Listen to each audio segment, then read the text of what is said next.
celebramos os avanços dos últimos 2 anos. Uma jornada de conquistas em defesa da propriedade intelectual. Da defesa contra artigos que ameaçavam boas práticas internacionais, ao apoio à autonomia financeira do INPI, a Associação Brasileira de Propriedade Intelectual esteve também presente na OMP, defendendo o sistema de Madrid, pleiteou a exclusão do Brasil da lista de vigilância do USTR e garantiu a defesa dos prazos mínimos de proteção para medicamentos, sempre em busca de fortalecer o sistema de propriedade intelectual do país. Conseguimos um parecer do Ministério Público Federal favorável à autonomia financeira do INPI. Na Frente Parlamentar Mista e no GIP, atuamos para formular a Estratégia Nacional da Propriedade Intelectual. Foram 20 eventos em diversos estados, levando conhecimento e ação da propriedade intelectual em todo o Brasil. O Prêmio Patente do Ano premiou invenções desenvolvidas por inteligência artificial. Criamos novas comissões de Direito Digital, Bioeconomia, Cultura e Publicidade, ampliando para 18 grupos de estudo. E seguimos com o Encontro Científico, que reforça nossa excelência jurídica. Fortalecemos alianças globais e realizamos o CSD MUT, a maior competição simulada de arbitragem em PI do país. Lançamos o Dia do Jovem Profissional, incentivando o ingresso de novas gerações na propriedade intelectual. Inauguramos a nova sede do Rio de Janeiro e levamos o 44º Congresso a Porto de Galinhas, reunindo mais de 400 participantes de diversos países. A BPI olha para o futuro com confiança, conectando saberes, defendendo direitos e inspirando inovação. Seguimos juntos, fortalecendo a propriedade intelectual no Brasil e no mundo.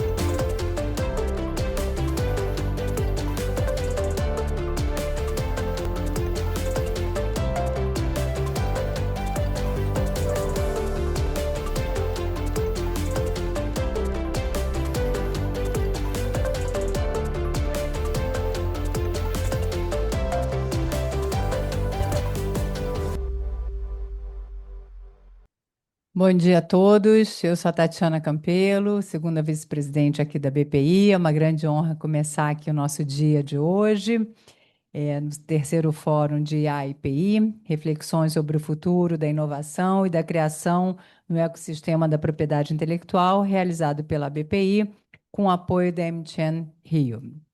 Gostaria de começar agradecendo à BPI pela organização desse evento,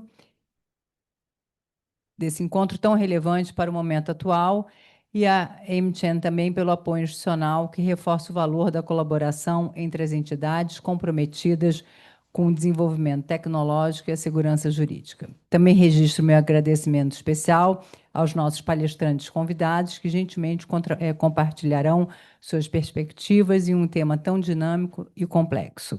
Um agradecimento também especial na pessoa do nosso presidente da BPI, Dr. Gabriel Leonardo, pelo apoio ao nosso evento, às nossas ideias e debates, e ao presidente eleito, que em breve, muito em breve, assumirá também as funções do Dr. Peter Eduardo Siemens.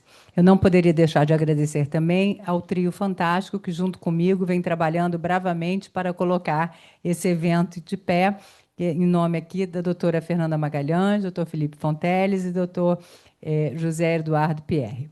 E, no fim, como não poderia deixar de ser, não menos importante, mas sem eles nada disso seria possível, que é toda a equipe da BPI, que eu faço, então, o agradecimento em nome da nossa diretora executiva, doutora Érica Silas, que realmente faz o show acontecer. Bom, hoje nós iremos tratar o desafio contemporâneo da IA, inovação e segurança jurídica. O objetivo desse fórum é aprofundar a discussão sobre o cruzamento entre a propriedade intelectual e a inteligência artificial, um tema que já está remodelando profundamente a maneira como criamos, inovamos, organizamos cadeias produtivas e estruturamos mercados internos. Vivemos um momento em que o avanço acelerado das tecnologias de IA gera simultaneamente novas oportunidades de negócios e pesquisa, novos modelos de produções criativas e novos desafios regulatórios, especialmente no campo da propriedade intelectual. A IA passou de uma tecnologia experimental para um elemento central de competitividade global, influenciando propriedades industriais, obras autorais, dados, inovação aberta, modelos de P&D e até práticas de compliance corporativo.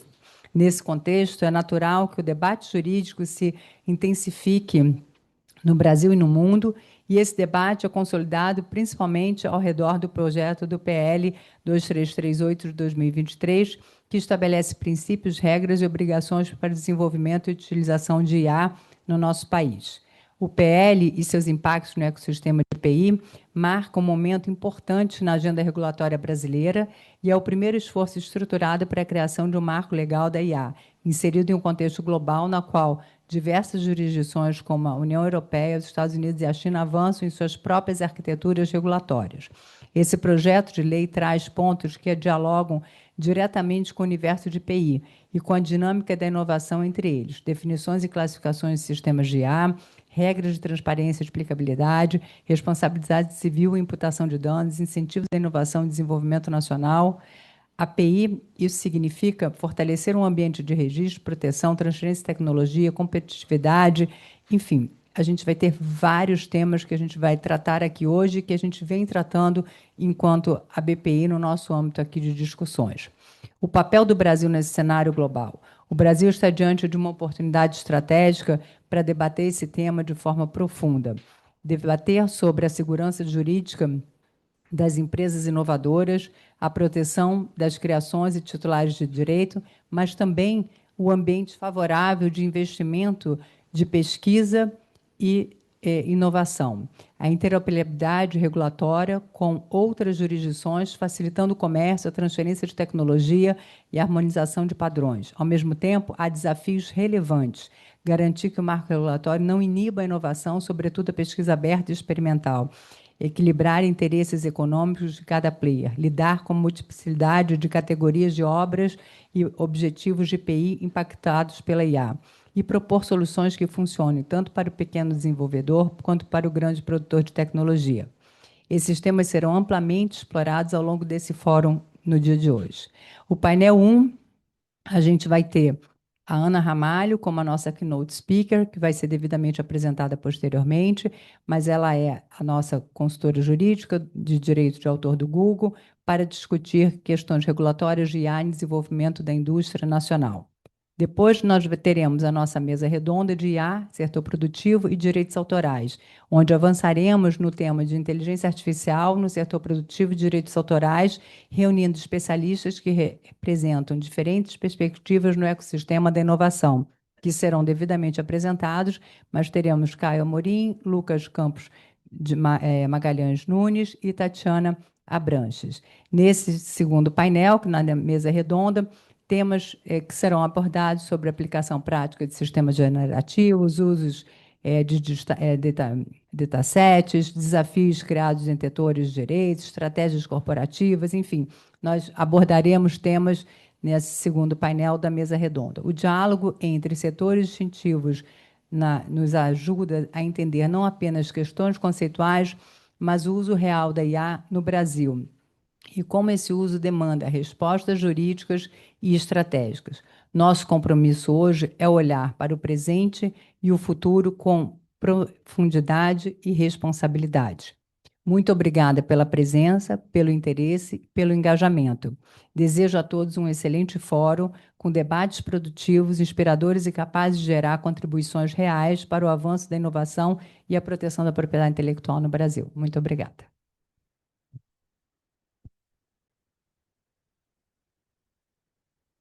Bom dia.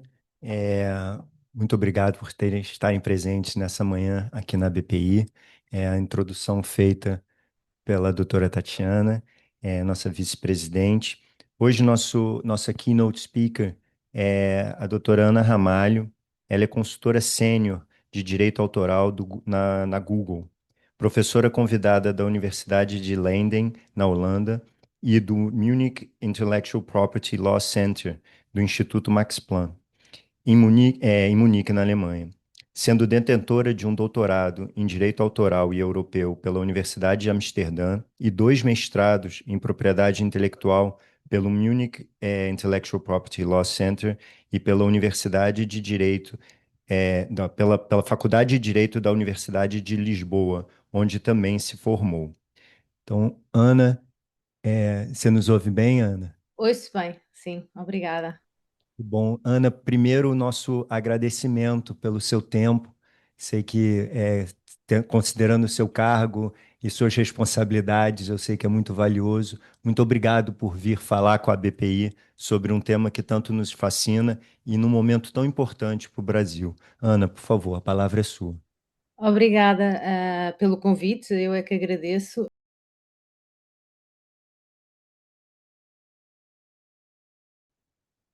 Eles usam o termo memorização, só que para nós, advogados de propriedade intelectual, memorização tem outro sentido e que talvez não seja o mais adequado para essa discussão.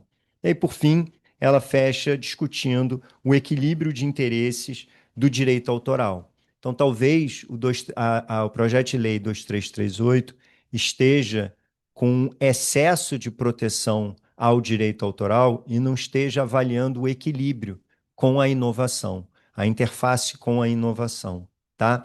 Então, muito obrigado. Eu quero chamar aqui para frente Fernanda Magalhães, diretora aqui da BPI, diretora conselheira da BPI, e Felipe Fonteles, também diretor conselheiro. Obrigado. Bom dia a todos.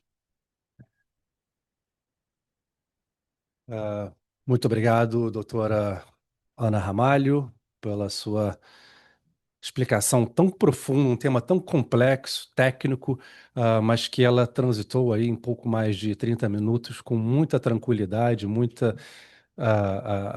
clareza sobre todos esses aspectos técnicos, de como os mecanismos de inteligência artificial operam na prática, como eles são treinados, os LLMs, porque isso, muito embora seja um tema áspero, essa parte técnica, na prática isso pode trazer alguns resultados práticos da nossa análise, na nossa aterrissagem aqui na área da propriedade intelectual e do direito autoral, como muito bem ressaltado pelo Dr. José Eduardo Pieri. Obrigado, José Eduardo. Acho que o José Eduardo trouxe realmente os pontos principais dessa aula que a doutora Ana Ramalho nos deu hoje, e que devem, sem dúvida nenhuma, serem de alguma forma tocados no nosso debate hoje. Aterrissando um pouco no PL 2338, né, toda essa explicação técnica no nosso PL 2338, nós temos uma preocupação muito grande com os reflexos que esse projeto de lei pode trazer para o desenvolvimento nacional.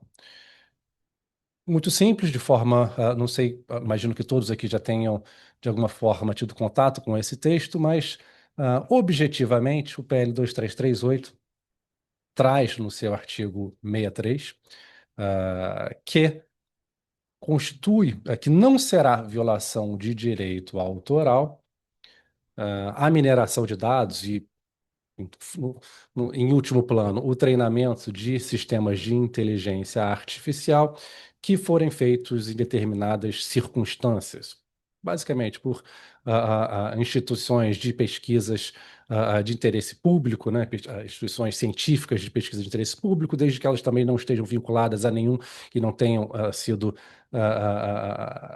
não tenham feito parceria com nenhuma instituição privada ou com algum uso particular, comercial dessas obras. Eu não estou aqui, evidentemente, lendo o texto da lei, acho que o objetivo não é esse, mas é muito mais trazer o conceito, debater o conceito, porque o texto não pode mudar, estamos falando de um projeto de lei e nós gostaríamos de debater o conceito. Mas, na prática, se esse artigo 63, que está sendo proposto, que consta do PL 2338 de 23, for aprovado, interpretando-o de forma contrária, nós temos que todo e qualquer uso de obras autorais para treinamento de IA que não se encaixarem naquela,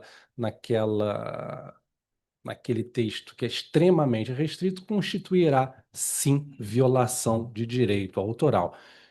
E este artigo ele é complementado pelos posteriores que dizem que, olha, o titular de direito autoral pode sim impedir o uso das suas obras para o treinamento e fica estabelecido que é devida a remuneração ao titular de direito autoral, caso a sua obra seja utilizada para o treinamento de IA.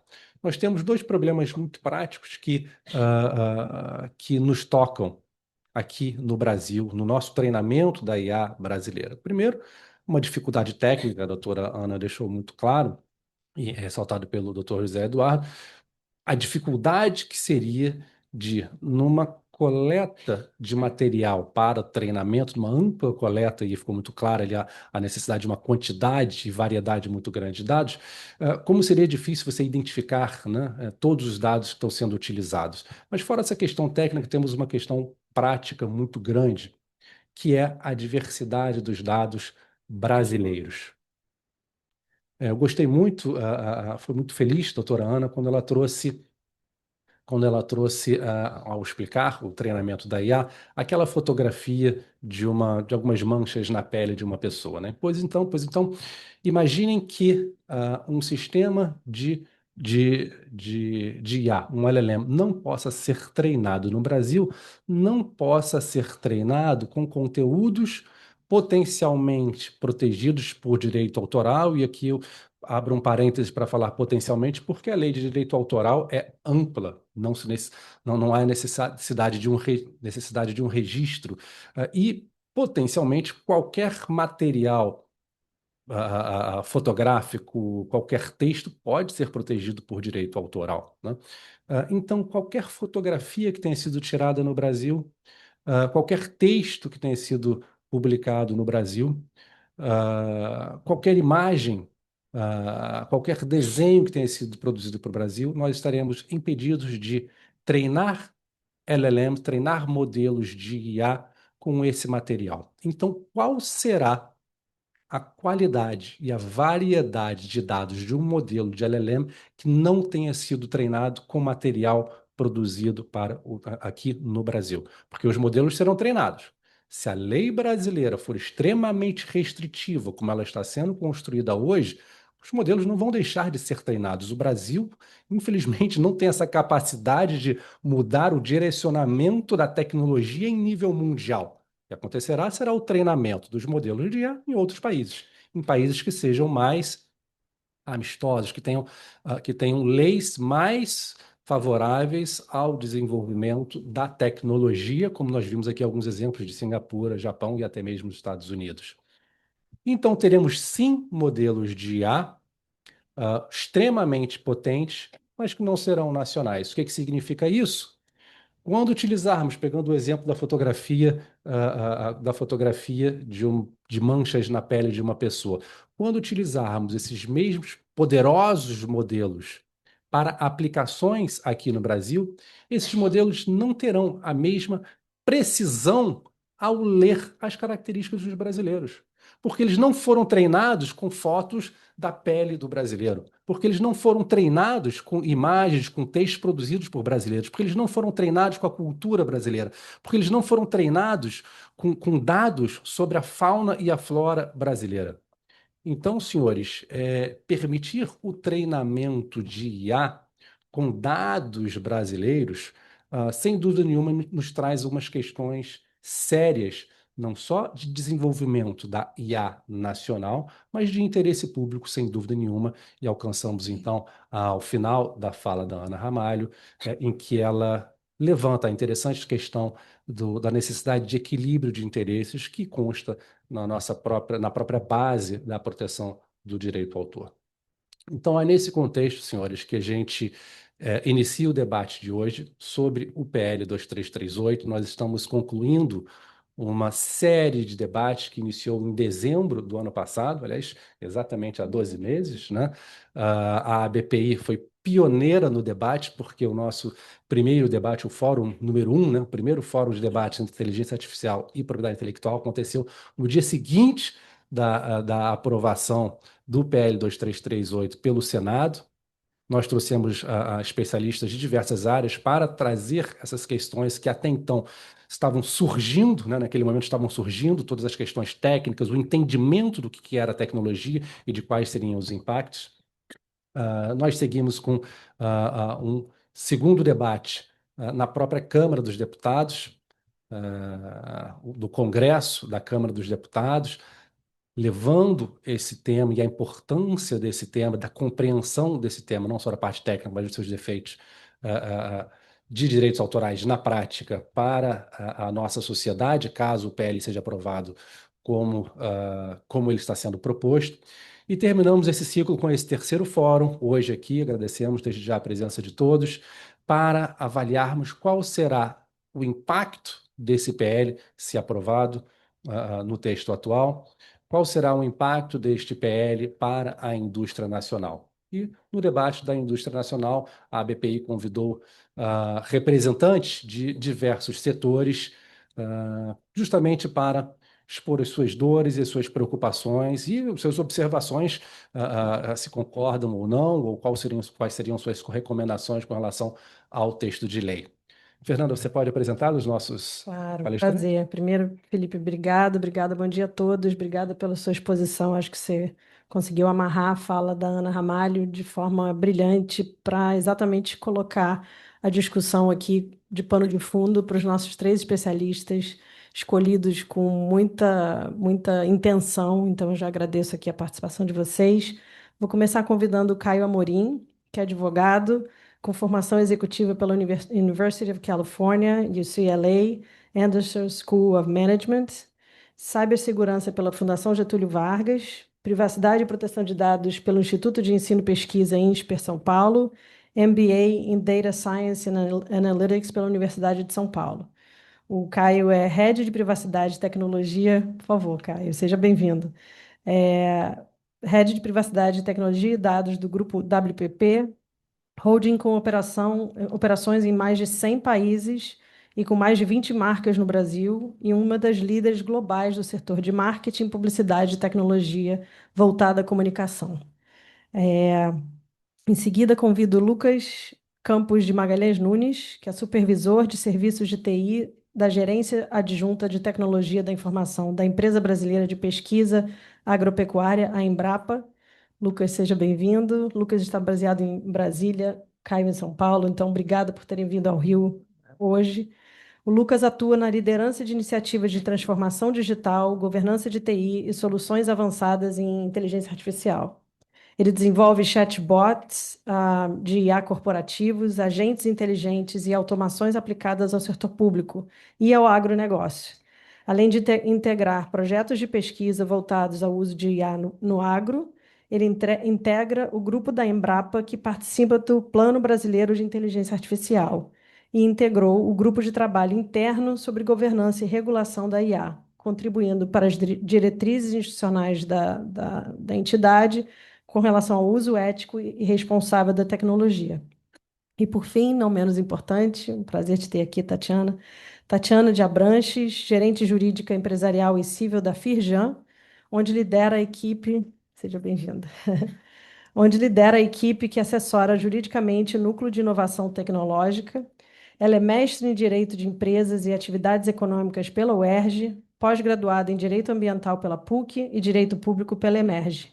Ela é conselheira suplente do Conselho de Contribuintes do Estado do Rio de Janeiro. Sejam todos muito bem-vindos, muito bom ter vocês aqui. A palavra é sua. Firjan, Embrapa e WPP aqui, que time estrelado, somos muito gratos pela presença de todos vocês aqui. A BPI realmente está muito prestigiada nessa manhã por essa maravilhosa audiência, naturalmente. E vamos começar quentes, já colocando os nossos palestrantes no fogo.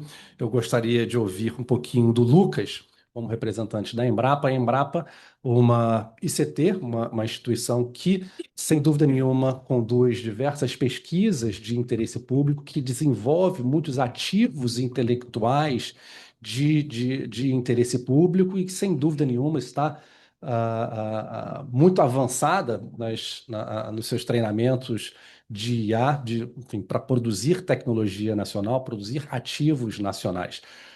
Lucas, como é que a Embrapa enxerga o projeto de lei e, especificamente, como a Embrapa enxerga, ou você, enfim, pessoalmente, essa necessidade de moderarmos a necessidade de remuneração do titular de direito autoral com a condução de pesquisas, no caso de vocês, de interesse público, mas que de alguma forma podem no final de um funil, terem algum tipo de uso comercial, enfim, de parcerias público-privadas, como vimos aqui em alguns exemplos trazidos pela nossa keynote, Ana. Lucas, por favor. Bom, primeiramente, agradecer em nome da Embrapa aqui o convite. A gente está bem lisonjeado de fazer parte de um fórum tão importante para debater esse tema que, ao mesmo tempo, está inflado e, ao mesmo tempo, também novidade em muitos quesitos, né, jurídicos, técnicos, tá? E, bom, com relação a isso, a Embrapa está incluída naquele artigo que foi citado, né, a priori, das ICTs públicas, né? A Embrapa é uma estatal federal. E nesse sentido, a gente tem essa, a priori, no projeto de lei, essa benesse do uso. Cabe lembrar, pessoal, que a Embrapa ela faz pesquisa agropecuária no Brasil, voltada para o Brasil, há cerca de 55 anos, e a gente tem uma parte de proteção e propriedade intelectual muito grande e que a gente respeita, inclusive no meio científico, por meio de publicações, né? Esse uso internamente nosso é sabido, junto com parcerias públicas, principalmente para desenvolver as nossas tecnologias, já é feito desde essa época. E com o advento da IA, só para trazer uma ideia, a Embrapa, em 1998, ela fez a primeira aplicação de IA. Essa IA que a gente está apresentando aqui, que é a IA generativa, que apareceu para o nosso mercado aí 2020, 2021, é o modelo de geração generativa que vai gerar textos, imagens, como foi explicado. Mas a gente já usava alguns tipos de IAs dentro daquele escopo até que foi mostrado ali, imagens para imagens preditivas. Então, a gente já lida um pouco com essa questão de uso de dados, geração de AI e tecnologias. Foi no Pantanal, isso em 98, que a gente fazia para ajudar a identificação de alguns tipos de espécies lá em extinção. Bom, nesse contexto aí, a gente pode colocar que a gente vai se beneficiar primariamente por a gente poder usar os nossos dados e outros dados, porém, como foi bem colocado, a Embrapa, como ela é uma empresa brasileira, ela tem parcerias público e privadas. E isso gera, em algum momento, algum tipo de preocupação, no sentido de que a gente segue uma escala TRL de colocar tecnologias e fazer transferência de tecnologia para o nosso mercado. Então, a gente tem pesquisa de base. Nesse contexto, a gente acha que esse artigo que nos dá essa benesse, ele está muito bem estabelecido, a gente vai poder usar isso aí, né, para fins não comerciais. Mas a partir do momento que aquela tecnologia agropecuária começa a avançar nessa escala de maturidade com parceiros internos, públicos, ou eventualmente externos, a gente vai ter que lidar com isso aí. Se for no geral, a transferência de tecnologia da Embrapa, presumidamente, ela é pública, no geral. Obviamente que se aquilo se torna uma patente, alguém vai usufruir ali, a gente vai ter que fazer uma parceria comercial e acontece, claro. A nossa tendência é deixar aquilo na mão do setor agropecuário, tá? Mas se a gente tiver que participar como um agente ali também na parte comercial e não só mais de pesquisa, com certeza a gente vê isso com uma certa preocupação, apesar de não ser o viés econômico da Embrapa. É uma empresa estatal de transferência de tecnologia, não tem tanto esse viés econômico quanto outras estatais, apesar de ter o impacto dessa transferência de tecnologia no mercado, e esse impacto é muito grande. Para cada R$ 1 investido na Embrapa, a gente teve um retorno ali de R$ 30 mais ou menos. Então, a gente vê isso com bastante cuidado, a priori com bons olhos, apesar do contexto geral, onde a gente está colocado. E lembrar que, pessoal, uma outra preocupação que a gente tem é que é o grande volume de dados. Foi colocado ali, a gente tem que se preocupar com isso. E isso vai gerar uma demanda de governança de IA, né? A gente já existe a governança corporativa como um todo, a governança de tecnologia, e agora uma governança de IA que ela vai ser multidisciplinar. né? E aí esse fórum é muito importante porque os doutores aqui, advogados, que vão estar aí no mercado atuando, inclusive não só no agro e outras áreas, vão ter que prestar atenção nisso. Porque essa governança, inclusive a legislação coloca algumas questões, dependendo do nível de classificação daquela que aquela IA for ter, de você tomar alguns outros cuidados além simplesmente da proteção intelectual. Então, isso é um impacto que eu acho que, independente da Embrapa estar atuando nessa parte de ciência e tecnologia ou o mercado como um todo, vai ter que ter e se adaptar. Isso, eventualmente, pode gerar alguns tipos de custos indiretos, com alguns tipos de profissionais especialistas, cientistas de dados, jurídico, a parte de tecnologia, com novas capacitações também. Então, a gente vê com bons olhos, a priori, tá? Mas a gente sabe que a gente está de olho no sentido de que se a gente estiver atuando na parte de comercial, a gente tem uma certa preocupação e vai ter que remodelar talvez algumas estratégias de negócio. Basicamente, o que você está dizendo é que mesmo para as empresas, para as entidades que estariam na exceção da lei, a preocupação com relação a essa monetização, em que formato seja, também existe, né? Eu acho que é isso que você está ponderando. É isso aí. Eu acho que vai existir. E aí, a priori, se você ficou, falei, se você fica só na pesquisa de base, usando esses dados, tá ok. Mas a partir do momento que você vai transferir, universidades eventualmente não têm tanto esse potencial e preocupação de transferência, né? Mas agora, com a Embrapa, por ser estatal, ela tem essa capacidade de fazer pesquisa de base, algo que não existe acontecer e ao mesmo tempo transferir e melhorar, a gente vai ter essa preocupação com certeza Tá e vai ter um impacto, com relação a essa limitação. E daí a importância da governança, perfeito. Caio, vou pedir tua perspectiva nesse momento. A gente escolheu, como o Felipe colocou, três perspectivas muito diferentes. E aqui nesse cenário, a WPP, como uma das maiores empresas e holders, né, conglomerados de comunicação, criadora de conteúdo para os seus clientes, criadora de conteúdo, né, de um número enorme de formatos, traz então essa perspectiva tanto do usuário da propriedade intelectual, especialmente do material protegido por direito autoral, quanto do criador. Então, eu queria que você contasse para a gente, para trazer um pouquinho da realidade do que a doutora Ana nos explicou tecnicamente como a tecnologia funciona, mas eu adoraria que você contasse para a gente como hoje a inteligência artificial generativa está revolucionando a indústria da comunicação, da criação de conteúdo, o impacto que ela tem na realidade do grupo WPP, por exemplo? Maravilha, Fernando, muito obrigado. Bom dia, pessoal. Muito obrigado à BPI pelo convite. É uma honra estar aqui com um time tão qualificado, time tão inteligente, tão envolvido nesse mercado. A professora Ana, acho que ela falou bastante sobre a questão técnica, então eu vou tentar não entrar muito nesse mérito. Eu sei que aqui o nosso viés vai partir até pelo impacto prático disso, pelo menos na minha área. Eu vi que o Lucas, toda vez que defendia, ficava olhando de lado para mim. Então, eu acho que a gente vai ter um debate bem legal aqui. Mas, primeiramente, eu acho interessante reforçar que a inteligência artificial, hoje, ela não só modificou o mercado de economia criativa, mas todos os setores que eventualmente possuem e principalmente tarefas automatizadas, né? Acho que a inteligência artificial hoje discute bastante sobre a substituição do ser humano, os seus processos enfim, nas suas processos de produção, de criação dentro da minha área, mas a parte de tarefas automatizadas que provavelmente será a mais impactada e é a que tem um impacto maior pela inteligência artificial dentro do setor de economia criativa.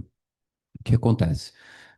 Hoje nós temos alguns pontos que expandiram bastante dentro da WPP, a WPP que é uma empresa hoje que ela investe em tecnologia para o mercado de comunicação, uma empresa global. Então, a gente tem a visão global de algumas legislações que, inclusive, são positivas e servem até como parâmetro para a gente conversar e debater aqui. E agora, essa possibilidade do PL 2338, o que ele pode fazer dentro do nosso mercado. A gente teve um aumento significativo dentro do mercado de criação na área de produção. Obviamente, a gente teve uma produtividade absurda 95% hoje das pessoas envolvidas no mercado de economia criativa utilizam inteligência artificial nos seus produtos. A gente tem esse dado da Basis Technology, que é uma empresa que ela produz automação em advertising, enfim, em mídia. A gente teve também, além disso, uma redefinição do trabalho do ser humano. Isso, a DAPP, ela até se antecipou a isso. A gente teve uma redefinição que é justamente o ser humano envolvido muito mais na estratégia, na revisão conceitual, na sensibilidade cultural dentro daquele processo criativo, aquele processo de produção, do que, eventualmente, nas questões de automação de tarefas. A gente teve a escalabilidade, que a escalabilidade do nosso produto ela não vem só na quantidade, mas vem na variação também daquela quantidade. Então, hoje a gente consegue produzir até 50 vezes, isso é um número real, até 50 vezes mais em escala de algo que a gente produzia antigamente só através do papel, enfim, antes da inteligência artificial. Além disso, tem um outro mercado, um outro setor dentro do nosso mercado, que é a personalização. Acho que o marketing hoje, a publicidade, ela busca, em sua máxima, exatamente a personalização, né? A segmentação dos nossos consumidores, para cada uma das marcas que a gente representa, e a inteligência artificial, ela realmente resolveu bastante isso. A gente tem também uma segmentação até 5 vezes mais precisa no nosso trabalho, e a gente consegue entregar, obviamente, um produto melhor e mais segmentado para cada um dos nossos públicos. Acho que é isso. Muito bom. Você estava falando e eu estava aqui pensando. Eu apresentei a WPP como uma empresa de comunicação, marketing, publicidade, mas na verdade é uma empresa de tecnologia, né? Tá aí o teu expertise sendo muito bem utilizado dentro de casa, exatamente em razão disso. Eu queria pedir para a Tatiana agora comentar um pouquinho para a gente sobre, por favor, os aspectos do PL 2338 e a questão, talvez o dilema em relação à classificação de alto risco, do uso da inteligência artificial num contexto que talvez não pareça muito óbvio da leitura do texto da lei, do projeto de lei, diferenciando esse contexto, como você chamou, né, nas nossas conversas de B2B e B2C, onde a plataforma talvez pudesse ter, acho que essa é a proposta da indústria, a preocupação de que haja uma nuance nessa utilização e que alto risco não seja automaticamente utilizada como uma classificação para todo tipo de uso de inteligência artificial, mesmo nos cenários de logística, enfim, fabricação, como poderíamos interpretar da forma como hoje está proposto no PL.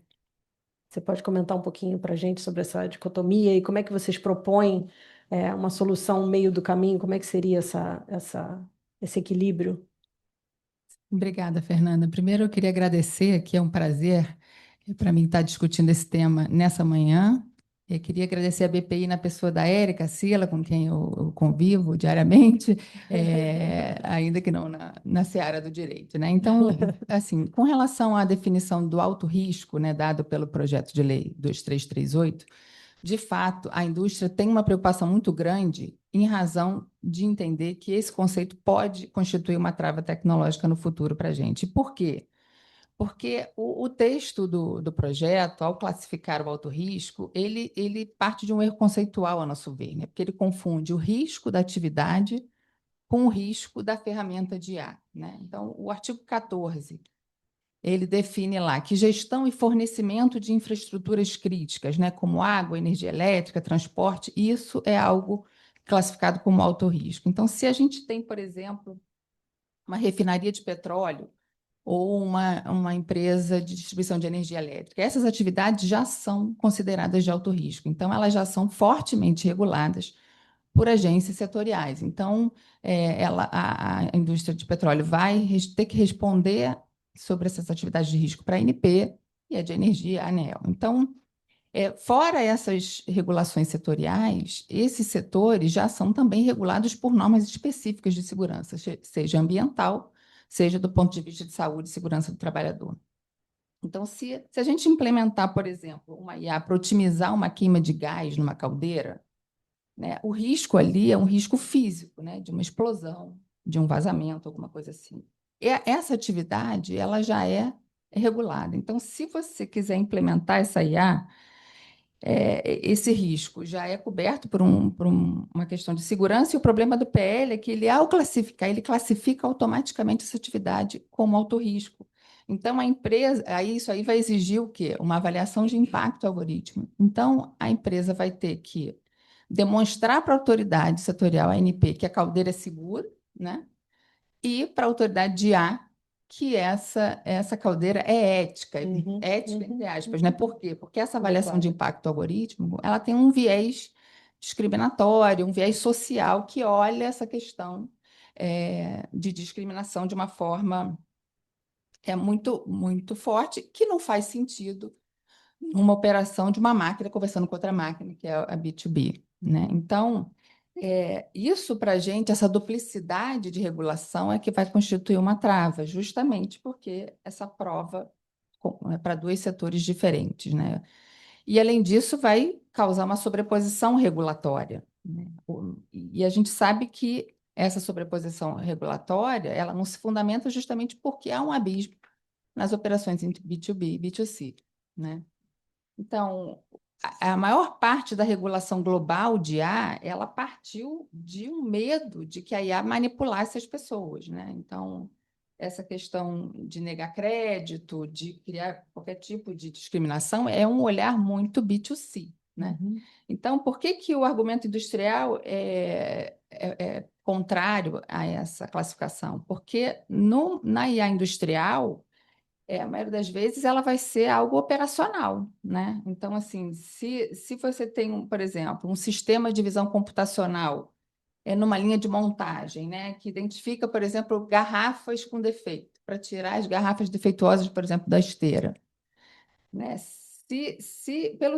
Pelo atual texto do PL, se essa linha de montagem tiver dentro de uma indústria química, por exemplo, que é classificada como infraestrutura crítica, vai obrigar a empresa a ter uma governança muito, muito complexa, né? Então, assim, num ambiente de perigo para a saúde humana, né, que justamente a ideia é afastar a presença humana, à luz da regulação da IA, por estar numa infraestrutura crítica, vai exigir uma supervisão humana contínua, né?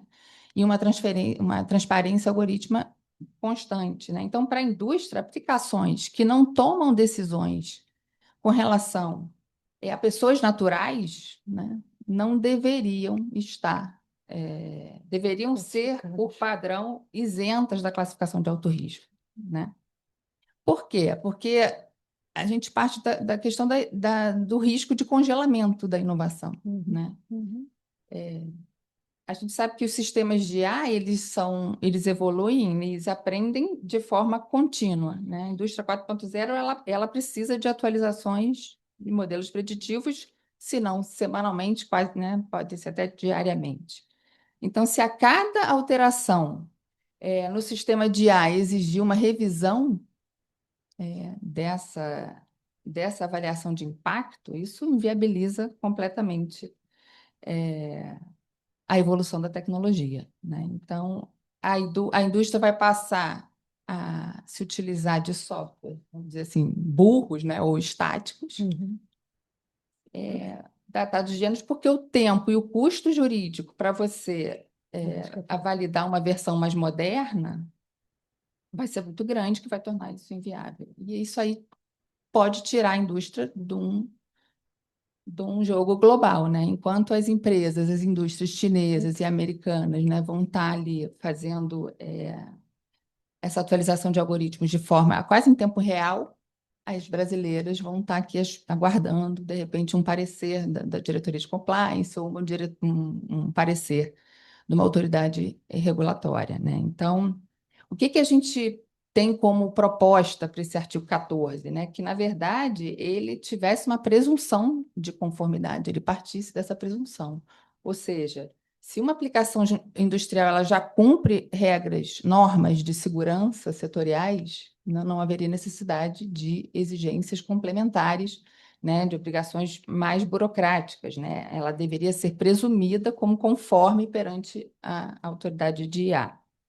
Né? E por quê? Porque e o filtro, essa presunção de conformidade deveria também partir de um filtro de impacto em direito fundamental. Então, se a classificação de alto risco ela deve ser só ativada quando tiver um potencial de afetar direitos fundamentais, né? Porque senão o risco, o que a gente entende, a gente defende é que o risco deve ser avaliado pelo dano potencial às pessoas, né? E não pelo setor em que ela está enquadrada. Então, eu acho que, em linhas gerais, a indústria não quer uma carta branca, né, para questões de segurança. O que ela quer é que seja avaliado, né, que a gente defende que as operações, aplicações de B2B devem ter um tratamento diferenciado, já que não ofendem diretamente questões que afetam direitos fundamentais, né? Perfeito. Você está trazendo para a gente, na verdade, a gente falou, o Felipe trouxe isso no início, que a letra do PL hoje pode trazer uma ausência do reflexo da cultura, enfim, da nossa identidade para dentro dos LLMs, e você está, na verdade, agora, que me veio à cabeça que você está narrando é um custo Brasil Sim. adicional em cima do que Dificultar a legislação dificultar. sem... E que não vai Exatamente, aumentar um a escrutínio, segurança das exatamente, atividades, né? né? A segurança Um operacional das copia- atividades já são reguladas, né? Exato. Então, Não, aí você está falando de um custo tão caro que, como você disse, a minha máquina vai ser atrasada e no mundo de hoje, onde 6 meses já é muita coisa, a gente vai ficar atrasado alguns anos, né, na evolução da tecnologia e nacional. você digamos. paralisar a atividade industrial, né, para verificar essas É. avaliações de impacto é inviável, completamente inviável. Sim, Você paralisa uma indústria, né? Eu queria pedir se Caio e Lucas quiserem comentar a fala tão relevante da Tatiana. E depois eu te Bom, passo. eu vou puxar o gancho também, aproveitando esses sistemas de alto risco. No contexto agropecuário, pessoal, só para colocar aqui, a gente já tem aplicações de IA e possibilidade de aplicações de IA desde o planejamento da gestão do agronegócio como um todo, até de fato a ciência aplicada, né? Então a gente pode colocar algumas questões assim, modelagem de preços de mercado, preço futuro de soja. Isso serve para o mercado financeiro como um todo, qualquer tipo de commodity, tá? Isso pode ser feito e muitas vezes é feito porque isso tem um impacto financeiro e econômico para, às vezes, o pequeno, médio, grande produtor também. Pode e já está sendo usado alguns recursos de IA para isso. Se eventualmente o sistema de IA faz uma recomendação ou faz uma projeção e que ali gere uma quebra, por exemplo, o custo não só financeiro, mas também de safra, etc., pode ser grande. Então, o rol lá que o legislador colocou não indica algumas questões específicas do agro, mas aqui, pela visão da Embrapa e talvez do agronegócio, a gente começa a ver algumas possibilidades. Quando o risco é muito grande, não só financeiro, mas as pessoas naturais também, acho que a gente tem que tomar cuidado. Concordo, por um outro lado, que eventualmente isso, como está, vai ter um custo, vai onerar algumas questões. Lembrar que a gente está falando de IA, pessoal, em algum momento, quando a gente desenvolve um agente de IA e ele tem uma capacidade de tomar decisões sozinhos, é diferente da forma tradicional que a gente tem, em que o motorista está operando um trator, em que a linha de produção já está tudo programado pelos engenheiros de produção, etc. Ela vai ter uma capacidade rápida de analisar e tomar decisões automatizadas. Então, acho que isso é um pouco da preocupação do legislador também. Se eventualmente chega uma cultivar exótica aqui no Brasil e não passa pela quarentena vegetal que a Embrapa faz junto com o MAPA, e aquilo solta aí alguma doença. Então, isso pode ter impactos gigantescos. E vamos supor que quem está classificando isso agora é um sistema de IA. Então, eu acho que o legislador ele está querendo se precaver mais do potencial dano que vai acontecer e, por um outro lado, eu concordo que isso possa ter um impacto para a gente também, né? No sentido da indústria, o que a gente vai ter que fazer, o que a gente vai ter que colocar ali. Mas a preocupação eu acho legítima, tá? Então, em qualquer área do mercado, da indústria, seja pública ou também privada. Acho que é só esse comentário. Acho que nesse ponto eu concordo com o Lucas. Eu acho que a classificação de riscos foi um ponto extremamente positivo na legislação que ela trouxe.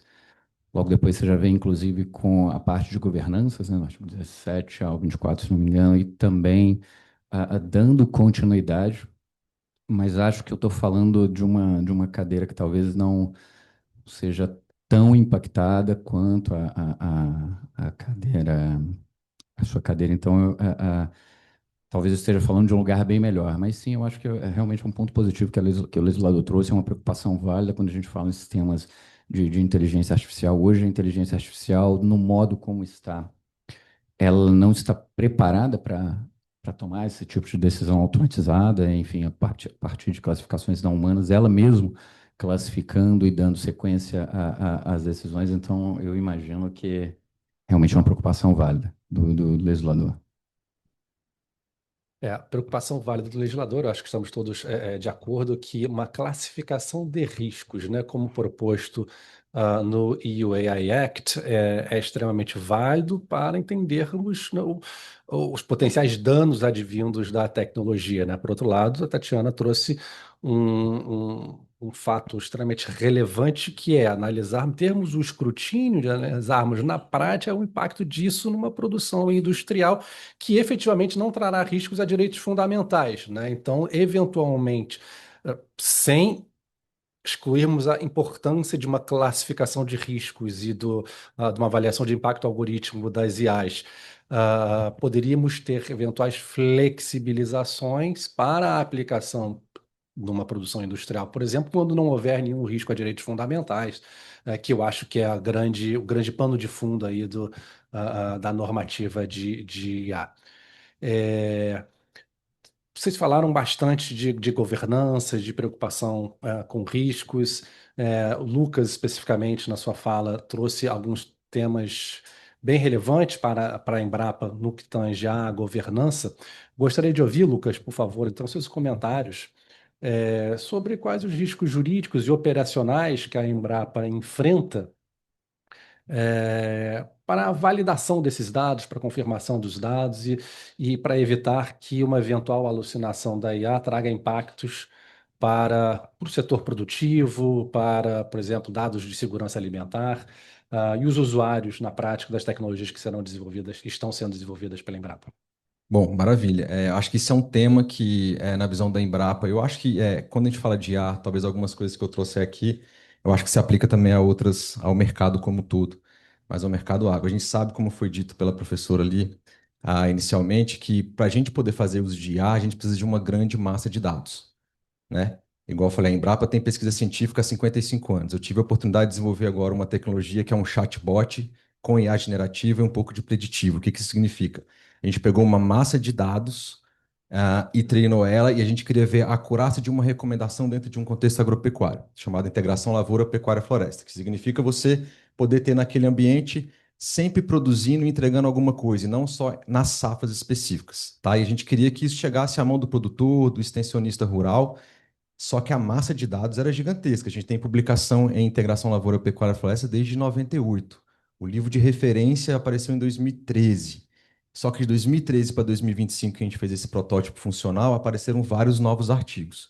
O que foi importante fazer? A questão da governança, a questão da curadoria dos dados pelos especialistas daquela área. Por isso que eu falei que isso agora se aplica a qualquer indústria, penso eu, tá? Que é uma coisa que na legislação ele fala da governança, da explicabilidade da IA. Por que que a IA tomou aquela decisão? Por que que você indicou ele plantar boiteca em vez de plantar um outro tipo de eucalipto?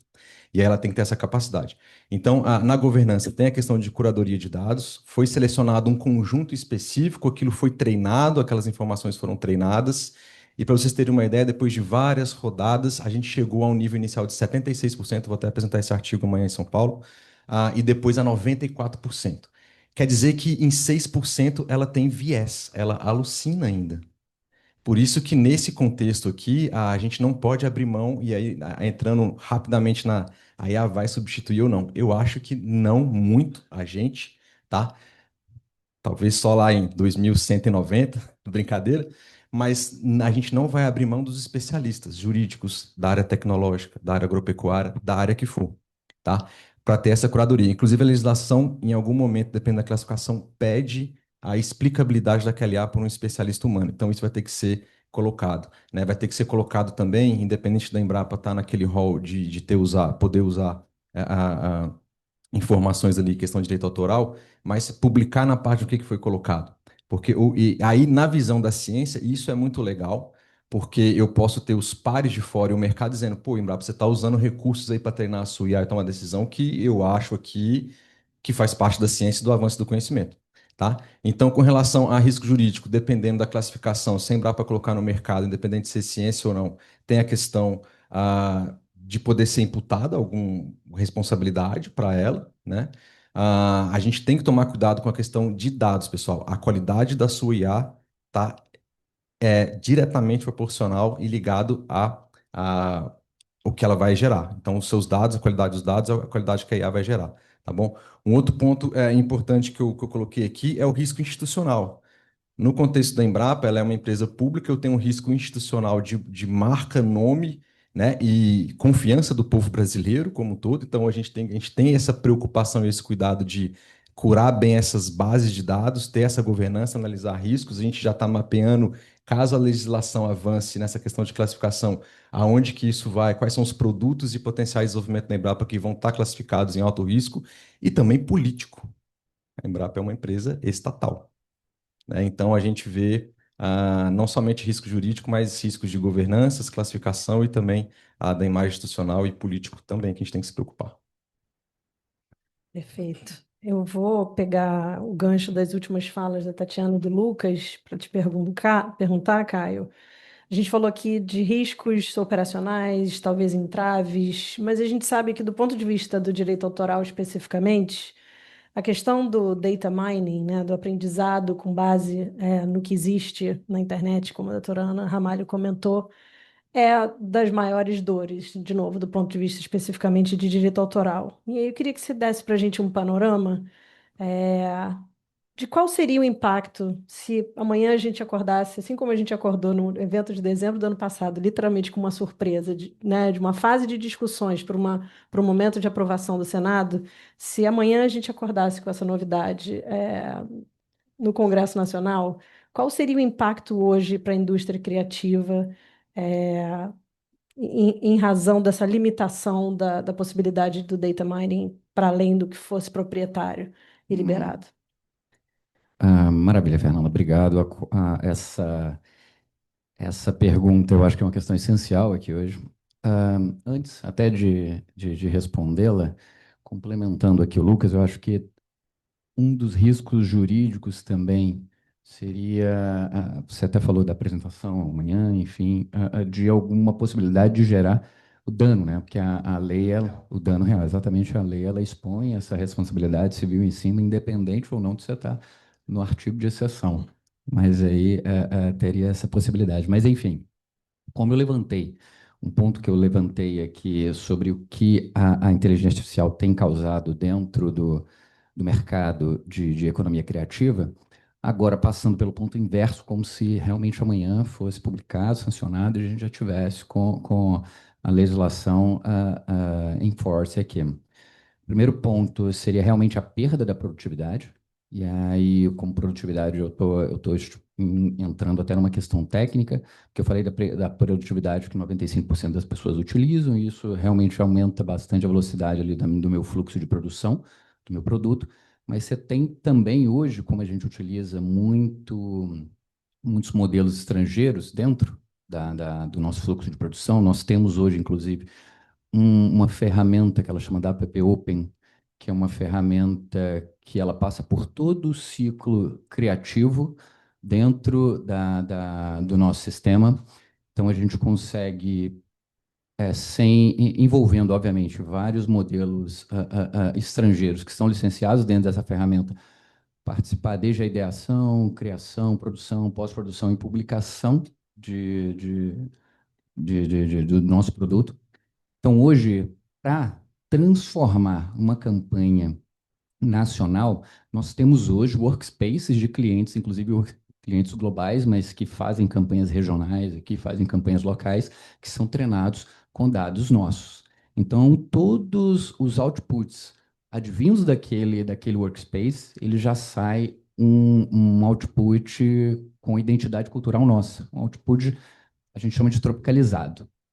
Acontecendo a situação da publicação e a sanção do projeto como está hoje, isso passaria a ser mais difícil, porque a gente teria que utilizar esses modelos estrangeiros e, ao invés de já ter um produto feito aqui dentro com nossa identidade nacional, nossa identidade cultural, a gente teria que começar, através de prompt, a nacionalizá-lo. Uma coisa que o Felipe falou bem legal aqui foi que aí veio da apresentação da professora sobre aquela régua, enfim, que aí teria dificuldade de identificar, às vezes, uma pele brasileira, uma estrutura ali bem cultural nossa. A gente tem memes, né? Hoje a indústria criativa produz muitos memes e realmente isso dá um retorno, é muito bom, obviamente, todo mundo gosta. E a gente tem muitos vídeos que circulam pela internet de como que é um homem, como que é uma mulher do interior de Minas Gerais, do interior de Goiás. E às vezes você vê uma coisa tão esdrúxula, tão absurda, justamente porque a gente está pegando a visão lá de fora sobre o que é de uma pessoa do interior de Minas Gerais, do interior de Goiás. Então acho que aí dá para a gente ver bastante o que a gente perderia com essa não nacionalização dos nossos modelos, né? Com essa falta de identidade cultural. Além disso, deixa eu. Enfim, meu celular travou. Eu estava com um roteirinho aqui para falar para vocês. Mas, além disso, eu vejo também, além dessa perda da identidade cultural, a competitividade. A gente vai deixar de ser um país competitivo para inteligência artificial, em criação de produto nosso. A gente vai perder em velocidade. Ah, custo um custo absurdo, que aí, obviamente, vem a questão da nacionalização e a importação de modelos estrangeiros e a democratização também, hoje, da economia criativa, né? Para a gente produzir um vídeo, até pouco tempo atrás, a gente dependia de mais ou menos um time absurdo de profissionais, de motion, de designers, enfim, de produtores, de pós-produtores. E hoje a gente consegue, com o auxílio de inteligência artificial, reunir, enfim, todas essas etapas do nosso processo num produtor de garagem. Então, eu acho que, enfim, a gente perderia bastante com isso também, que essa questão da democratização, o giro da economia, acho que ficaria muito mais dificultoso. Dei aqui a minha versão do apocalipse também, né? Eu acho que faz parte, até para gerar um debate bem legal. Claro. Só faltou trazer os memes, né? Eu posso compartilhar. Obrigado, obrigado. A Tatiana, ela senta numa cadeira muito interessante porque a Firjan, ela representa setores diversos, né? Enfim, da indústria e de serviços também. Então, ela tem, enfim, evidentemente, não tanto o chão de fábrica na indústria tradicional, mas também representa a Firjan produtores de conteúdo de uma forma geral. Então, eles têm no seu centro de debates aí opiniões muito diversas.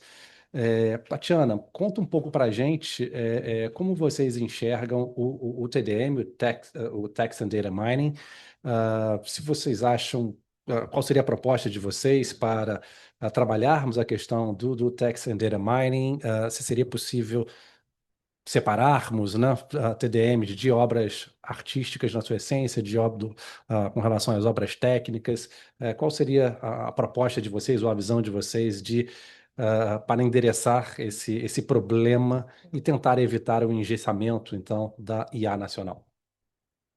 Felipe, mais uma vez, né, essa é uma preocupação grande da indústria, porque, a nosso ver, se o projeto de lei ele não fizer uma diferenciação entre o que é dado artístico e o que é dado técnico, isso vai inviabilizar, né? E aí, a gente, como você disse, né, a gente tem tanto o chapéu de defesa da indústria criativa, da indústria do entretenimento, como também da indústria tradicional, né, de transformação. Então,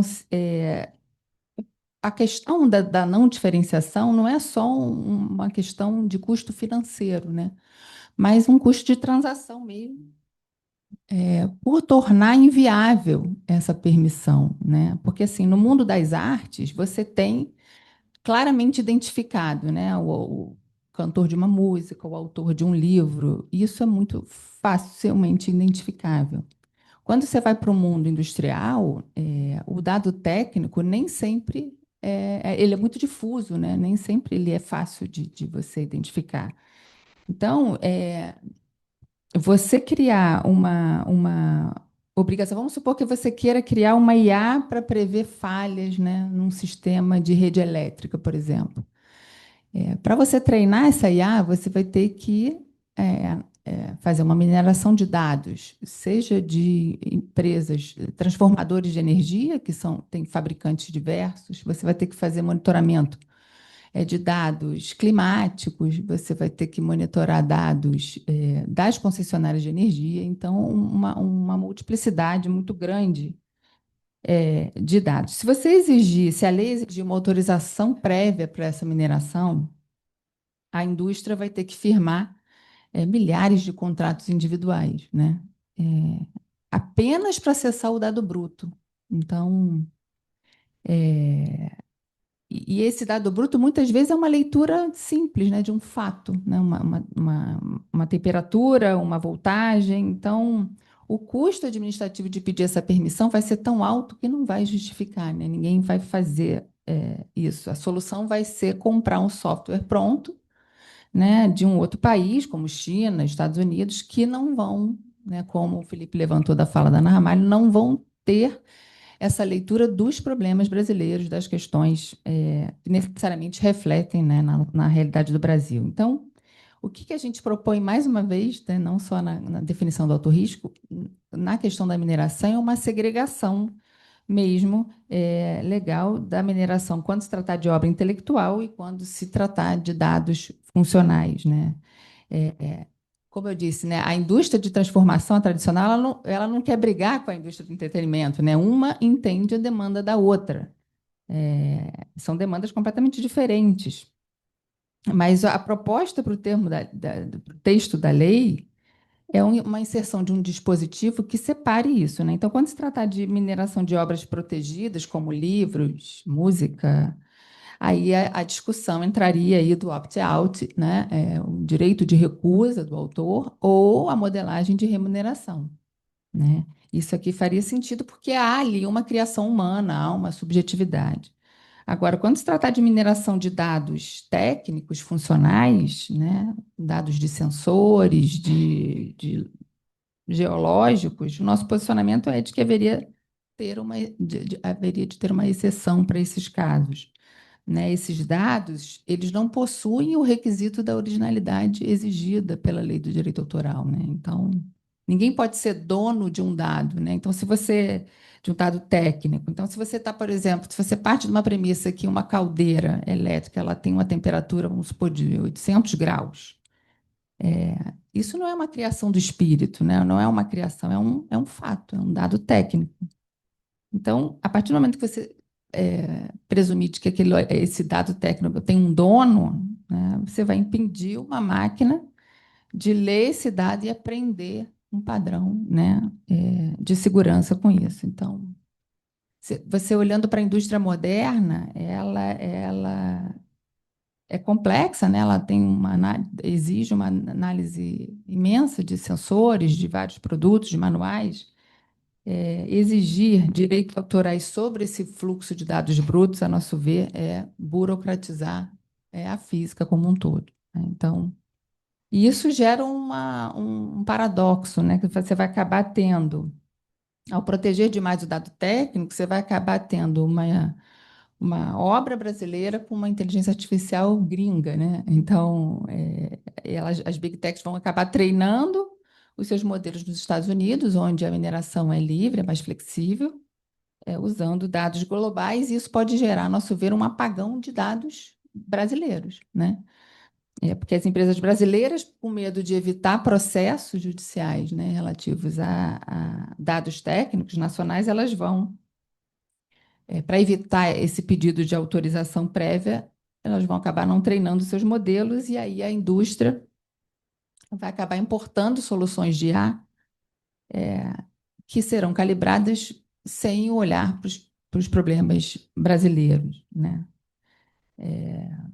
Então, o setor industrial propõe efetivamente para essa parte do projeto 2338 que ele incluísse explicitamente um dispositivo onde fique claro, não constitui ofensa ao direito autoral a reprodução e a extração de dados quando for realizada para análise de padrões, né? Então, se você for analisar um padrão, tendência, isso seria, então, não constituiria ofensa a direito autoral, porque aí sim você estaria separando o que é a arte em si, onde é uma criação humana, de uma inovação que precisa aí de um fluxo livre, né, de análise. Então, se a lei exigir uma autorização prévia para qualquer tipo de mineração de dados, a gente mata a indústria 4.0, a nosso ver, né? Então, a gente prega então a exceção clara de mineração para análise de dados não pessoais. E aí isso viria muito no contexto da tese do legítimo interesse, né, da Lei Geral de Proteção de Dados, né? Então, se você, por questões de segurança, você teria um legítimo interesse ali de treinar uma IA para melhoria de processos industriais, né, a título de segurança cibernética, enfim. E nessa esteira do legítimo interesse da LGPD, você também diferenciar os dados, a distinção de dados profissionais dos dados técnicos, né? Então, dados incluídos em ambientes corporativos, como e-mails profissionais, o cargo, um relatório, eles não estariam, deveriam ter uma proteção mais branda do que dados sensíveis, como aqueles relacionados à saúde ou à família. Então, o projeto de lei ele precisa reconhecer que minerar um dado num LinkedIn, alguma coisa, ou para fins de RH, o Venus é diferente de você fazer uma mineração de dados de um prontuário médico, por exemplo, né? Então, se o projeto de lei ele não criar essa ponte, uma ponte segura, né, com a LGPD, para esses casos, a indústria terá de usar qualquer dado que venha de uma fonte, que venha de uma fonte com login. Ela vai ter um receio muito grande de fazer isso. Então, vai acabar criando um cenário irônico que vai ser mais seguro para a indústria. Ela treinar a IA com dados piratas, né, da Deep Web, né, proveniente da Dark Web, do que com dados legítimos de parceiros comerciais deles em razão dessa dificuldade atrelada à LGPD, né, na busca do dado legítimo. Então, mais uma vez, com relação ao texto legal, a gente propõe uma diferenciação, né, entre o que é dado artístico e o que é uma mineração de um dado técnico, né, para um treinamento de uma IA. Obrigado, Tatiana. Proposta muito interessante, acho que fica clara aí a tentativa da indústria de chegar no meio termo, né? De alcançar ali uma proposta intermediária em que estariam salvaguardados os direitos de obras artísticas, vamos dizer, clássicas, em relação àquelas outras obras que têm um cunho mais técnico, né?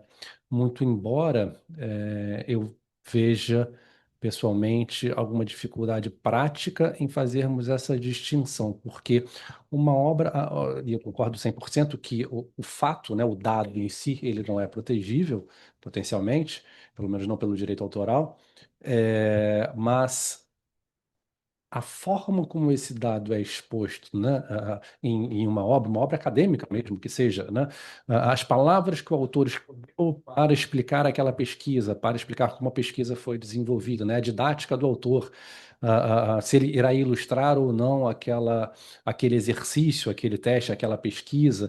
Existem diversas decisões na hora de você exteriorizar esse conteúdo que é eminentemente técnico, que foram adotados ali por aquele autor, por aquele pesquisador, que, em tese, seriam passíveis também de direito autoral, né? Assim, mais uma vez, não só textos, mas imagens, fotografias, ilustrações. Na prática, como um desenvolvedor de IA, ao fazer a mineração, irá segregar, né, o que é uma obra clássica do que é uma obra de propósito técnico, mas que contém em seu âmago também algum conteúdo autoral, né, na sua exteriorização, né, na sua tangibilização. Então, é uma proposta, sem dúvida nenhuma, de um meio termo, mas que eu ainda enxergo algumas dificuldades técnicas e operacionais, de implementação. Sem descuidar, naturalmente, também, e aí a gente volta ao ponto importante, levantado pelo Caio, ah, de nós termos uma IA que entenda a nossa cultura, né? Porque se nós permitirmos, então, num mundo em que nós permitiríamos o treinamento de IA, vamos supor que essas obras técnicas, então, sejam excepcionadas, né? Então, você possa fazer treinamento com obras de propósito técnico, ainda que elas tenham um cunho autoral na sua exteriorização. Como fica a nossa cultura, né? Como ficam os memes de Goiás e Minas? Eu vou ter que ver esse meme em algum momento, mas enfim, como ficam as nossas expressões culturais? Como fica o uso de IA para um cunho, um propósito não técnico, mas ainda assim importante para fins de acessibilidade, enfim, culturais de forma geral, de educação.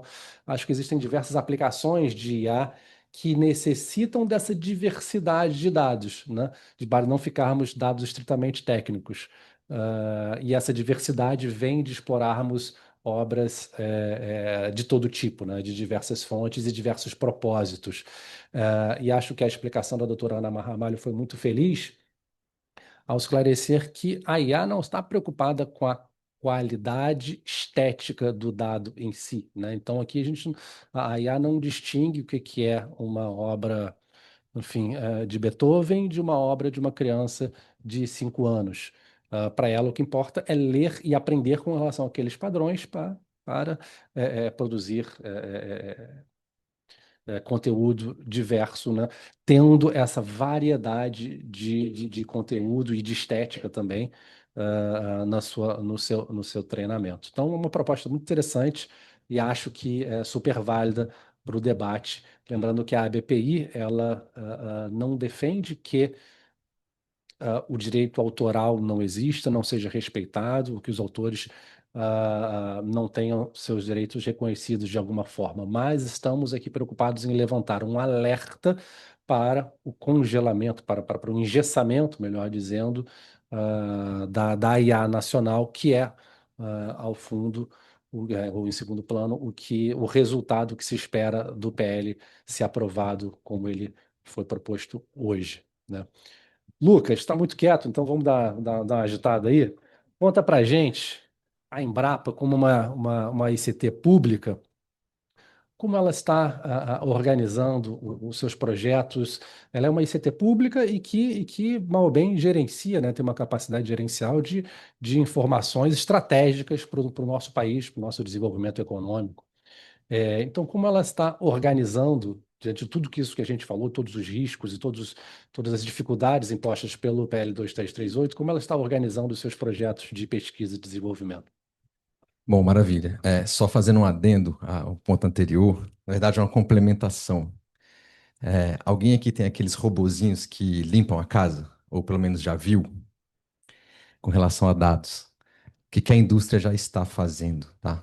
Não vou dizer que é talvez o que você tenha na sua casa. Por meio de IA, como ela está varrendo, limpando a casa ali, ela está capturando aquelas informações e aqueles dados, muitas vezes a gente não sabe. Já saiu na mídia algumas coisas com relação a isso. O que eu quero dizer com isso?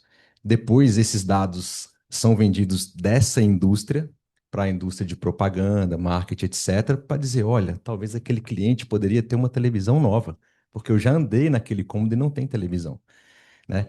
Então, o que eu quero dizer com isso? Eu acho que a indústria brasileira, quando ela começar a desenvolver as suas tecnologias, a gente tem que se apropriar desses dados que aí tem o potencial de ser brasileiros e fazer o uso para o nosso contexto brasileiro, né? Como a gente importa muita tecnologia, e tudo bem, eles avançaram lá antes de nós, tiveram um investimento em ciência e tecnologia absurdamente, principalmente no contexto da IA. Então, eu vejo, por exemplo, as indústrias de petróleo, é forte, né? Você citou algumas ali.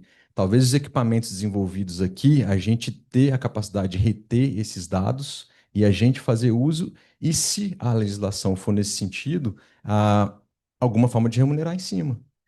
né, em cooperativas, na própria indústria, porque aquilo que a gente pega de fora já está fazendo isso com os nossos dados, tá?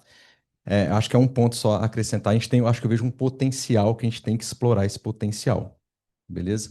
Por isso que a gente tem que fortalecer também a indústria nacional. É um ponto assim, né? Todo mundo acho que não tem dúvida. Bom, voltando lá, como é que a Embrapa está lidando com isso?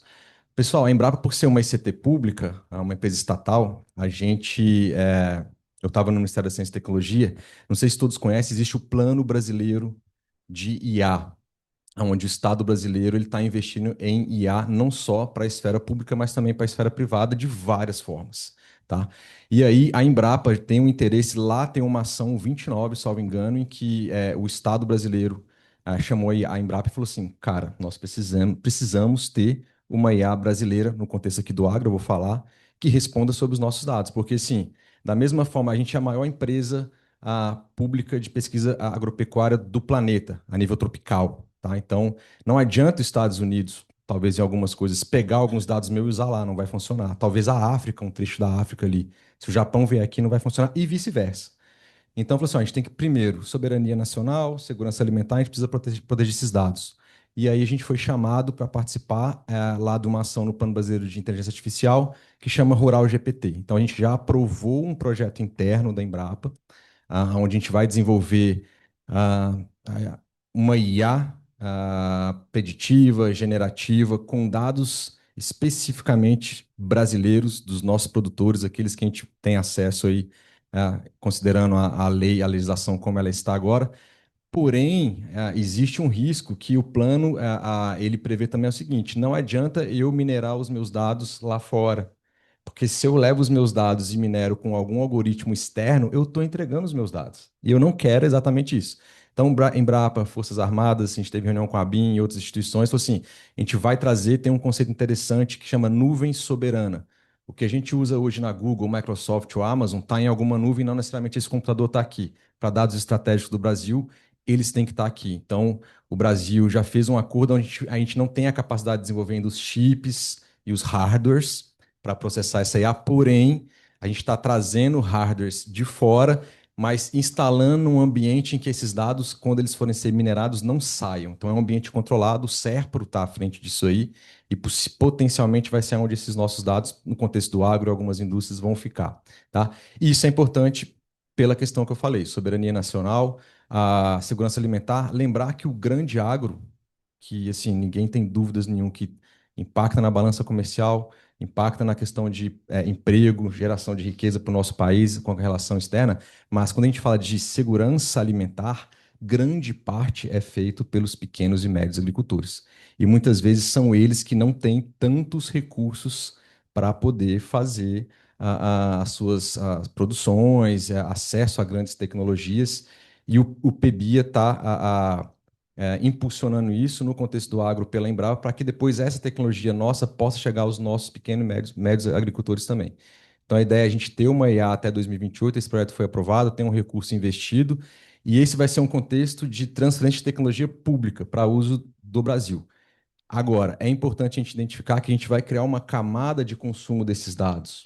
A gente não vai entregar o dado bruto para o produtor ou para o mercado até como um todo, porque isso pode gerar o quê? Uma defasabilidade daqueles dados, pode ficar defasado com o tempo. Então, a gente vai deixar a camada e o treinamento dentro da Embrapa, e aí, quando o mercado for consumir, público ou privado, a forma de transferência ainda não está batido o martelo, mas a priori como transferência pública, que é o foco principal da Embrapa, a gente ter a garantia de que quem estiver consumindo essa IA da Embrapa vai estar com os melhores dados, aqueles mais bem curados, de ponta, em que os cientistas estão estudando, em hardware dentro da nossa casa, dentro do Brasil. E a gente quer também, no contexto do PEBIA, fomentar a indústria de desenvolvimento. A gente tinha, não sei se você sabe, uma indústria de chips no Rio Grande do Sul, salvo engano, em que ela tá para morrer, mas eu acho que o governo tem um interesse de desenvolver. Quer dizer que a gente vai alcançar eventualmente os grandes players, pessoal? Talvez não, mas para alguns mercados internos estratégicos para o Brasil, é importante a gente avançar um pouco ali e deixar alguma coisa ali, né? Questão, mais uma vez, soberania nacional e tal. E segurança alimentar no coisa da Embrapa. E isso muitas vezes vai fomentar o próprio mercado privado também. quando o meu mercado tem acesso a dados, a uma IA, alguma questão em que dados nossos, memes nossos, no bom sentido, né, e trazer essa segurança, a gente vai fomentar essa indústria que vai poder usar e gerar produtos em cima desses dados. Como é feito, tem muitas aplicações não de IA que pegam pesquisas da Embrapa ou de outras instituições de pesquisa também, e fazem softwares, fazem coisas em cima porque aquilo foi público, foi divulgado. Agora, com o advento da IA, elas têm que se preocupar com a governança, risco e classificação, porque esses dados podem ficar obsoletos, porque a ciência avança, os dados avançam, os dados não dormem. E mais uma vez, se o seu dado não for bom, o resultado da sua IA vai ser não bom também, vai ser bem ruim. Então, é o direcionamento que a Embrapa está indo. Obrigado.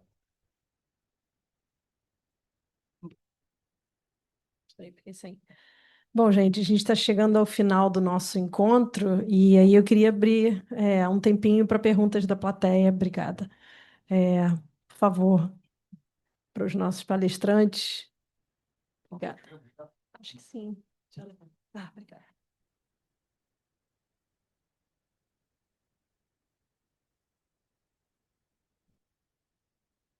Bom dia, parabéns pelo evento. Na minha economia da atenção, essas 3 horas da manhã foram muito bem investidas, tá? Eu achei muito bom investimento. Parabéns a todos. E aí, Marapa, que eu respeito muito, tá? A pergunta é uma pergunta, né? A colocação, que é horroroso o palestrante fazer a colocação. É pergunta. E eu misturo 3 conceitos. A semana passada, no Music Trends, o ECAD falou: eu arrecado. Pode ser música de inteligência artificial, eu vou arrecadar, um dia eu vou repassar. Primeiro conceito. Segundo conceito, no projeto de lei há uma possibilidade do produtor de obras, livros, ter um selinho proibindo o uso em mineração. E a terceira colocação, a professora Ana Amaro falou, vocês destacaram, o equilíbrio de interesses.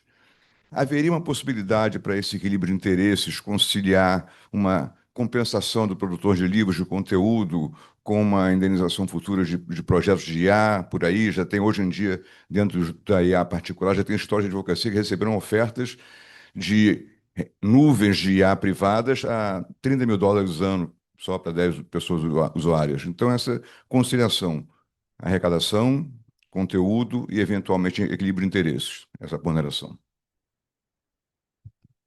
Posso? Legal. Eu concordo com o apontamento. Eu acho que, respondendo suas colocações, a primeira, sinceramente, eu não estou lembrado, mas a partir da segunda. Como? Sim, sim. Perfeito, perfeito. Segue o mesmo raciocínio. O que a professora Ana falou aqui, que é bem interessante, pessoal. E eu não sei se ficou, enfim, bem claro a questão técnica. Hoje, no modo como o PL está escrito, ele fala que o opt-out ele pode ser por obra individual. Então, eu vou poder, peguei um livro X e não quero que aquele livro seja utilizado.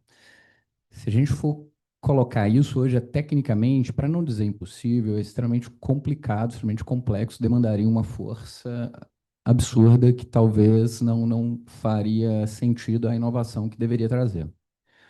Eu concordo, sim, com a possibilidade do opt-out, inclusive é utilizado por legislações estrangeiras. Você tem a legislação europeia que utiliza isso muito bem, que é um opt-out operável, e ele é integrado a plataformas, e ele é, como acho que ela bem ressaltou, que ele tem a possibilidade de ser lido por leitura óptica, né? Que é o que a gente fala um CVS, enfim, como se fosse uma planilha, mas tem um termo em inglês, enfim, que me fugiu agora.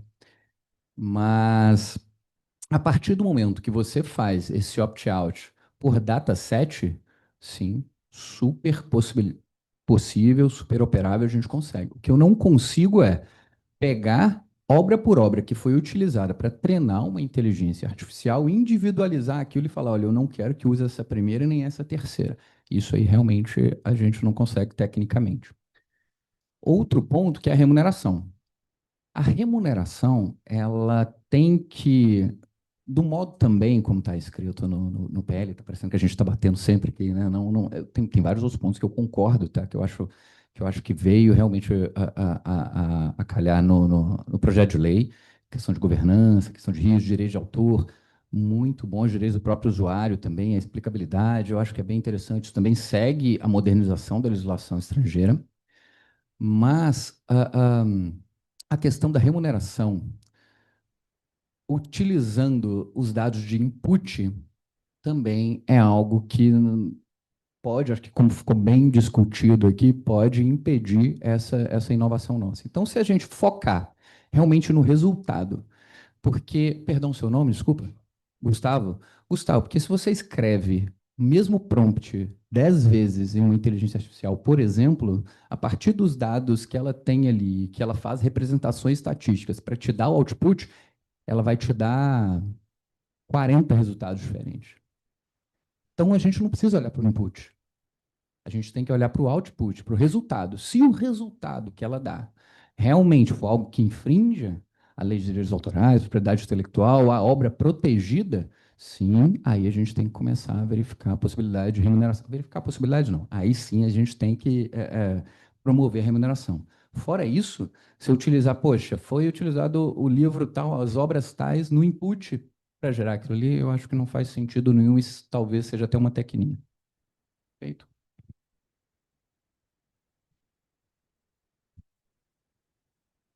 Do ponto de vista da Firjan, eu acho que isso essa é a grande questão, né? É o grande dilema.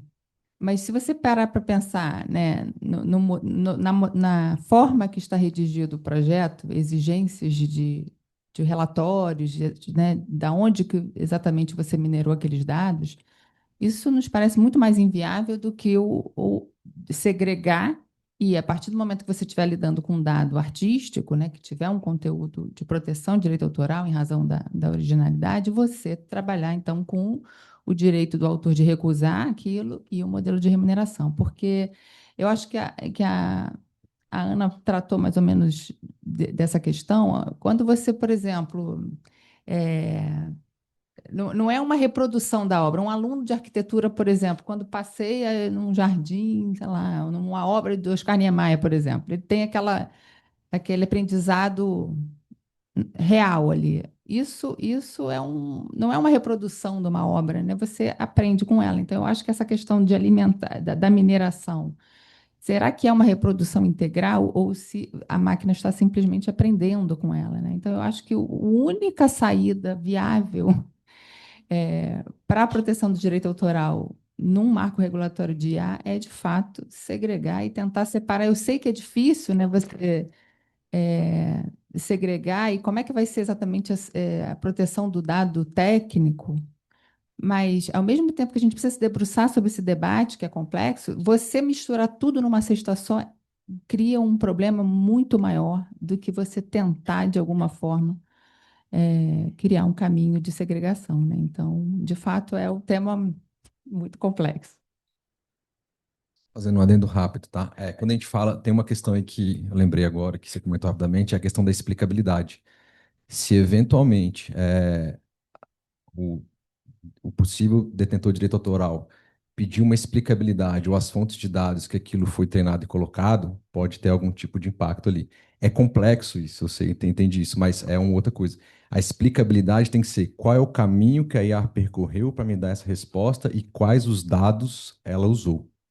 Aí, se eventualmente tiver essa possibilidade do impetrante alguém pedir essa explicabilidade de revisão humana, vai ter que ser colocado para fora. Por isso que é complexo.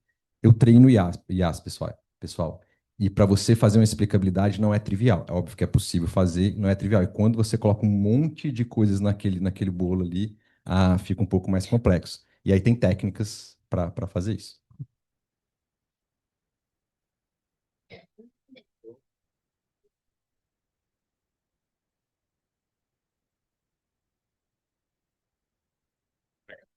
Oi, boa tarde. Gustavo, excelente pergunta. Na verdade, vai ser uma expansão da sua pergunta. Eu entendo que é importante sempre envolver o setor do entretenimento, como a Tatiana trouxe aqui, né? Porque, feliz ou infelizmente, eles dominam essa questão de direito autoral no Brasil. E trazendo um pouquinho do histórico, eu acho que a mentalidade do entretenimento é o caso do Spotify, né? Quando o Spotify surgiu, principalmente nos Estados Unidos, eles conseguiram negociar pagamento de royalties através do banco de dados deles, né? Eles conseguiram apresentar para os artistas exatamente quanto tempo os artistas estavam sendo reproduzidos, quantas músicas, quantos minutos e segundos, etc. Então, além da questão do royalties, era a métrica, né, de utilização e acesso ao redor do mundo. Isso é possível no Brasil, é possível com as IAs desenvolvidas aqui no Brasil, dar um tipo de resposta semelhante para os segmentos de entretenimento, compositores, autores, artistas, enfim.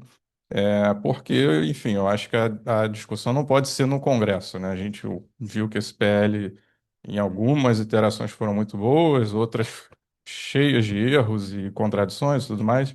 Então, a discussão tem que ser, na minha humilde opinião, fora do Congresso, né? Então, há como dar uma resposta para o setor do entretenimento, perdão, focado no pagamento de royalties e licenças? Bom, eu posso falar de uma forma mais geral, pensando até nesse exemplo que você deu aí do Spotify, a partir do momento que a indústria brasileira começar a treinar, e já está fazendo IaaS aí, né? Muitas vezes com algoritmos importados, mas se ela estiver coletando dados, fazendo a mineração e treinamento internamente, dependendo da área de negócio que ela está atuando, vai existir a possibilidade dela fornecer as informações e eventualmente chegar em livre acordo, como a legislação potencialmente vai permitir também. Isso serve para o agro, isso serve para de entretenimento, eventualmente. O próprio ECAD, eventualmente, vai ter alguma forma vai ter que ter explicabilidade para ele poder cobrar ou, eventualmente, ele ir atrás ou fornecer a informação. De uma forma, acho que técnica é possível também, claro, a gente não precisa entrar no detalhe aqui, porque você vai ter dados ali armazenados. E você tem metadados, né? E esses metadados ali dão, a digital daquela informação que você tem. Agora, por isso que eu falei da preocupação no começo lá, a área de tecnologia vai ter que ser muito bem capacitada ao desenvolver as IAs para poder deixar essas digitais lá para possíveis explicabilidades depois, solicitação de informação e por aí vai. E aí vem junto o compliance inteiro, que é a parte jurídica que está sendo bem representada aqui. Então, eu acho que é bem possível, sim. E eu acho que o mútuo acordo ali, se a legislação for como tem, eu acho que talvez pode ser até mais proativo e talvez benéfico para ambas as partes. Eu acho que não sei se respondi, foi mais geral. Complemento, né? Eu acho que se alguém aqui acompanhou as audiências públicas, né, que foram feitas no âmbito desse projeto, pelo que o relator, né, o Agnaldo Ribeiro, sinalizou, de fato eles vão criar um caminho para fazer essa segregação, né? E já que operacionalmente, né, no âmbito técnico é possível, tal como a gente já tem, né, casos como Spotify ou Netflix, outras coisas, de atender ao setor do entretenimento, né, sem inviabilizar o avanço, né, das tecnologias que não exijam, né, ou que não seja possível essa identificação. Então, eu acho que o caminho do projeto vai ser nesse sentido. Eu acho até que, em razão do atraso da apresentação do relatório dele, era para ter saído semana passada, acho que decorreu muito disso, que é o principal gargalo do avanço do texto, né?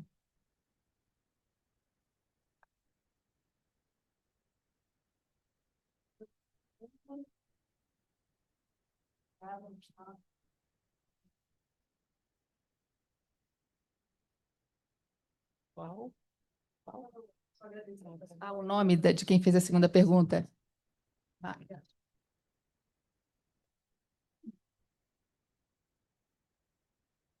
Bom, não tendo mais perguntas, agradecemos a presença de todos. Eu acho que o debate foi extremamente rico. Primeiro, porque partimos de um entendimento, acho que um consenso de que existe uma necessidade de termos um equilíbrio de interesses aqui, até porque isso é o que está previsto em toda o fundamento do direito autoral e a nossa legislação, naturalmente. Pessoalmente, não tenho certeza se a regulação, e eu concordo com o Marcos, não sei se é exatamente esse o ponto que o Marcos queria chegar, mas ele acabou trazendo à tona. Não sei se a regulação disso pelo Congresso, neste momento, seria o mais adequado, tanto que as leis que vêm sendo aprovadas não tocam diretamente nesse problema. Esse é um debate que ainda está em aberto, né? Você vê que nós temos aqui, após um ano, após 12 meses, nosso terceiro encontro, nós já convidamos os maiores expoentes no assunto para debater, para o debate conosco, e ninguém trouxe uma solução absolutamente perfeita que atenda a todos os players, que atenda a esse balanceamento de interesses, né? Acho que o Caio foi muito feliz ao trazer aqui o ponto de prestarmos a atenção no output e talvez não tanto no input, porque o input, como a Tatiana bem trouxe, o ensinamento, né, é o sistema chegando no seu auge de conhecimento para poder produzir novos produtos, mas esses produtos não necessariamente irão competir ou atentar contra o interesse da indústria do entretenimento, dos autores, de uma forma geral. Então, ainda que, como o Lucas muito bem trouxe, tecnicamente você possa, pelo meio dos metadados, ter uma rastreabilidade e explicabilidade, talvez essa também não seja a melhor opção em termos de balanceamento de interesses, já que, ao fim e ao cabo, o que importa é o output e talvez não tanto o input, já que o input você pode até mesmo discutir se isso é uma reprodução, se isso uma reprodução para fins de direito autoral, né, para fins jurídicos de direito autoral. Resumindo, tema ainda muito espinhoso, extremamente complexo. Mais uma vez, a BPI entende que é necessário algum tipo de resguardo aos direitos autorais, mas atendendo ao balanceamento de interesses, né, e evitando o congelamento da indústria nacional. Isso sim seria o pior dos cenários, né? Não termos uma IA brasileira, como aqui muito bem exposto por todos os expositores. Muito obrigado a todos pela presença e até o nosso próximo encontro.